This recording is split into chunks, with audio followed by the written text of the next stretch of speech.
Kejuaraan AFF tahun 2010 merupakan salah satu kejuaraan paling ikonik di persepakbolaan Indonesia. Bagaimana tidak? Timnas Indonesia yang saat itu berada di bawah asuhan Alfred Riedel mampu tampil mengesankan dari awal turnamen. Namun terlepas dari hal ini, ada beberapa kontroversial yang menodai turnamen ini. Selamat datang kembali di channel Tofu. Dan di video kali ini, kita akan membahas perjalanan Timnas Indonesia di AFF 2010.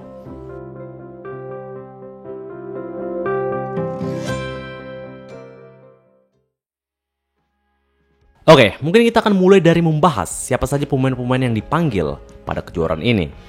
Karena sebenarnya, skuad Garuda pada saat itu dinilai memiliki kekuatan paling bagus karena banyaknya pemain dengan nama yang sudah besar di persepakbolaan Indonesia. Misalnya di posisi kiper yang diperkuat dengan 3 nama terkenal, seperti Kurnia Meiga yang merupakan seorang wonderkid sekaligus pemegang titel pemain terbaik Liga Super 2010. Terus ada Ferry Rotinsulu yang juga tampil baik bersama Sriwijaya. Dan yang terakhir, pastinya Marcus Horizon yang sudah dipercaya sebagai kiper utama Timnas Garuda sejak 3 tahun sebelumnya.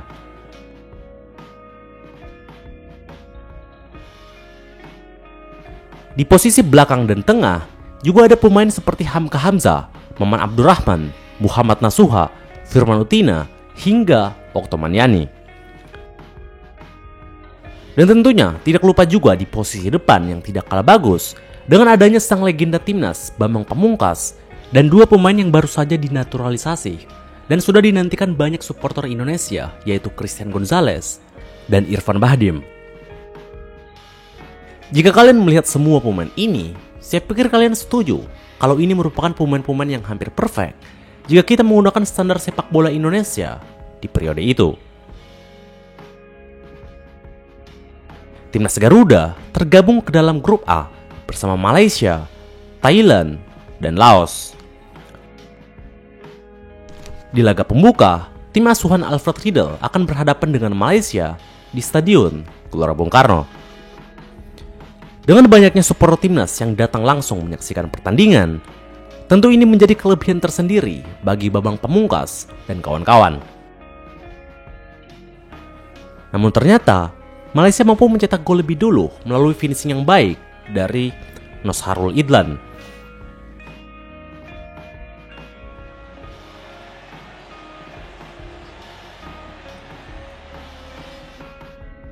Tapi tidak butuh waktu lama, tepatnya 3 menit setelahnya, Timnas Garuda mampu menyamakan kedudukan melalui gol bunuh diri dari bek Malaysia.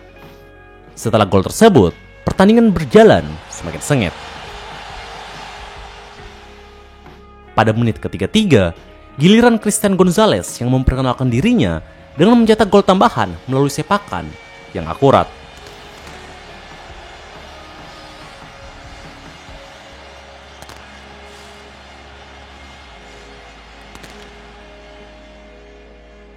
Setelah gol ini, Indonesia bisa dibilang mendominasi sisa pertandingan dengan berhasil mencetak 3 gol tambahan yang semuanya terjadi pada babak kedua.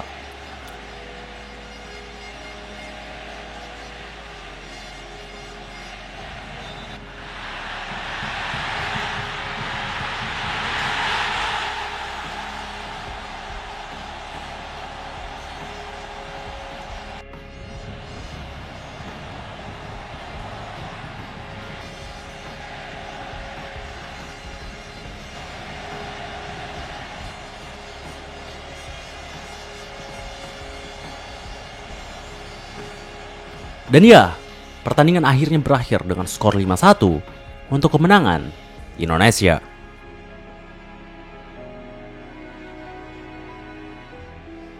Dengan laga pembuka yang berjalan dengan hasil yang sangat positif, tentu membuat supporter Garuda optimis dengan timnas Indonesia di turnamen ini. Dan benar saja, di pertandingan selanjutnya, Indonesia berhasil tampil maksimal dengan membantai Laos dengan skor 6-0 pada akhir pertandingan. Setelah menyelesaikan 2 pertandingan dengan hasil yang mengesankan, selanjutnya Thailandlah yang menjadi lawan terakhir Indonesia di babak grup ini.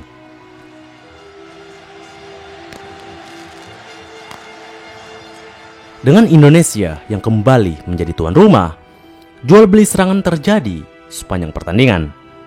Namun ternyata Thailand mampu unggul lebih dulu setelah pemain nomor urut 2 mereka mampu mencetak gol perdana sehingga mengubah kedudukan menjadi 1-0. Namun meskipun begitu, ketika pertandingan sudah memasuki menit-menit akhir, timnas Garuda ternyata mampu comeback melalui 2 tendangan penalti yang keduanya sukses dieksekusi oleh Bambang Pamungkas.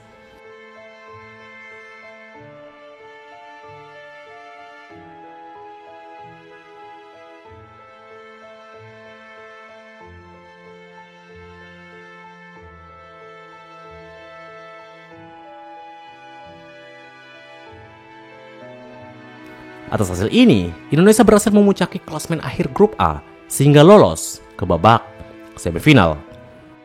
Oh iya, terlepas dari kekalahan memalukan Malaysia pada pertandingan pembuka lalu, ternyata mereka juga mampu lolos karena masih berada di posisi runner up.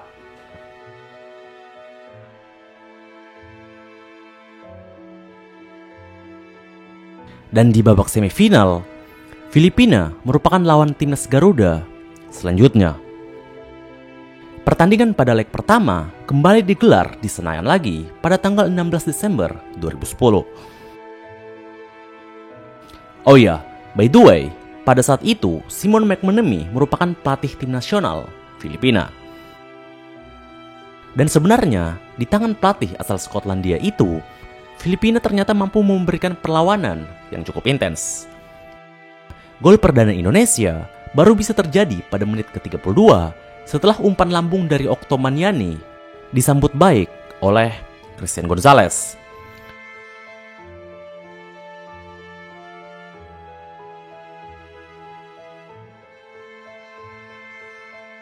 Tidak ada lagi gol yang tercipta sehingga pertandingan berakhir 1-0 untuk kemenangan Indonesia. Dikarenakan tidak adanya stadion yang ideal di Filipina, pertandingan leg kedua tetap digelar di Stadion Senayan di Jakarta. Dan lagi-lagi pada pertandingan ini, timnas Garuda kesulitan untuk menembus pertahanan dari Filipina. Gol perdana baru bisa tercipta setelah Christian Gonzalez berhasil melepaskan tembakan ikonik yang keras dari luar kotak penalti yang membuat Indonesia unggul 1-0 untuk sementara. Meskipun Filipina sebenarnya melakukan beberapa kali penyerangan, tapi tetap saja tidak ada lagi gol yang tercipta sehingga pertandingan berakhir 1-0 untuk kemenangan Indonesia.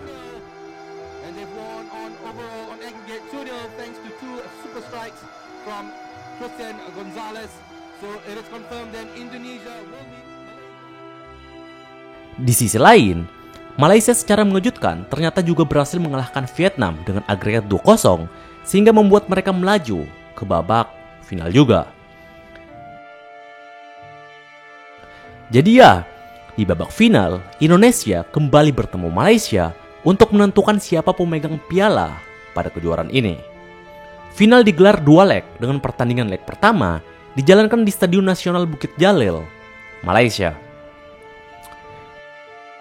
Dengan menjadi tuan rumah, tentu menjadi keuntungan tersendiri bagi tim julukan Harimau Malaya itu. Tapi di pertandingan ini, kontroversi mulai bermunculan. Dengan puluhan ribu supporter Malaysia yang memadati Stadion Bukit Jalil, ternyata ada sekumpulan orang yang menggunakan laser untuk mengganggu penglihatan pemain Indonesia. Kiper timnas Garuda, yaitu Marcus Haris Maulana, menjadi pemain utama yang mendapatkan sinar laser tersebut dari para supporter. Bahkan pada menit ke-8, Marcus sempat melakukan protes langsung kepada wasit yang memimpin pertandingan itu.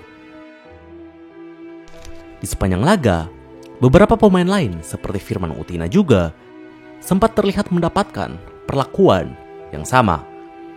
Bahkan Alfred Riedel langsung menginstruksikan ke tim asuhannya untuk keluar dari lapangan. Karena hal ini, pertandingan pun sempat dihentikan untuk sementara. he really doesn't know whether it is the Malaysian fans who are actually doing it. But I just really see no reason why Indonesian fans should be pointing the laser at their own team. Well, you wouldn't do it, would you? I mean, that's just common sense. And again, the announcement being made. Namun ketika pertandingan kembali dilanjutkan, Indonesia akhirnya tumbang setelah kemasukan 3 gol tanpa balas yang membuat pertandingan berakhir 3-0 untuk kemenangan Malaysia.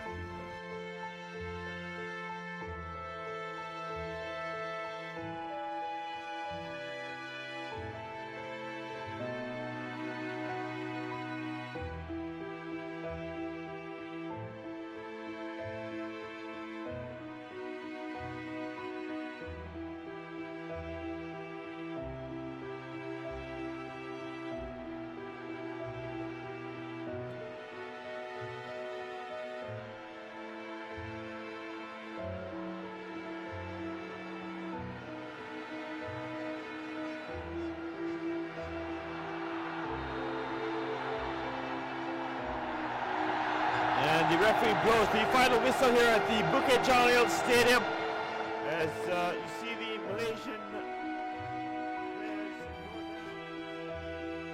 Mengingat adanya kontroversi yang terjadi sepanjang pertandingan, Malaysia mendapatkan kecaman dari banyak supporter dan warga Indonesia. Bagaimana tidak, di pertemuan sebelumnya, skuad Garuda mampu melibas habis Malaysia dengan skor 5-1.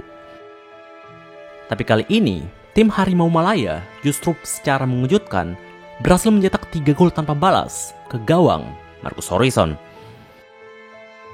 Di Twitter, hashtag Malaysia Cheat Laser menjadi trending di mana-mana. Jadi satu-satunya harapan terakhir Indonesia yaitu untuk membalikan keadaan di leg kedua yang akan digelar di Stadion Gelora Bung Karno pada tanggal 19 Desember.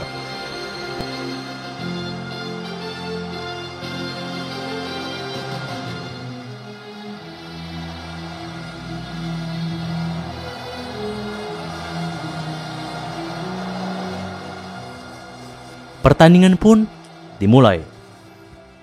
Dikarenakan sudah unggul dalam agregat, Malaysia cenderung memainkan permainan bertahan pada pertandingan kali ini. Di menit ke-19, Indonesia sebenarnya mendapatkan kesempatan emas setelah wasit menunjuk titik putih dikarenakan terlihat adanya handball dari bek Malaysia. Namun sayangnya, Firman Utina yang menjadi algojo Garuda gagal mengeksekusi penalti tersebut. Pertandingan semakin memanas di babak kedua, tepatnya di menit ke-54, ketika tendangan keras dari Safi Salih ternyata berhasil menjebol gawang Marcus Horizon sehingga membuat Malaysia unggul 4-0 dalam agregat.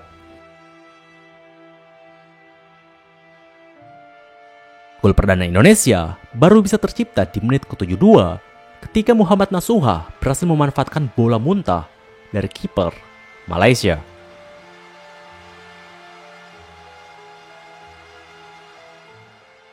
Sebenarnya, timnas Garuda kembali berhasil mencetak gol tambahan melalui tendangan cantik dari luar kotak penalti dari Muhammad Ridwan pada menit ke-87.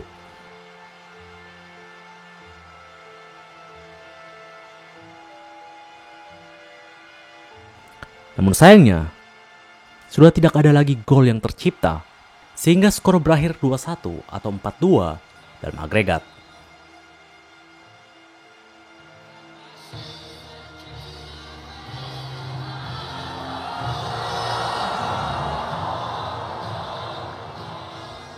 Ya, tentunya kita semua kecewa.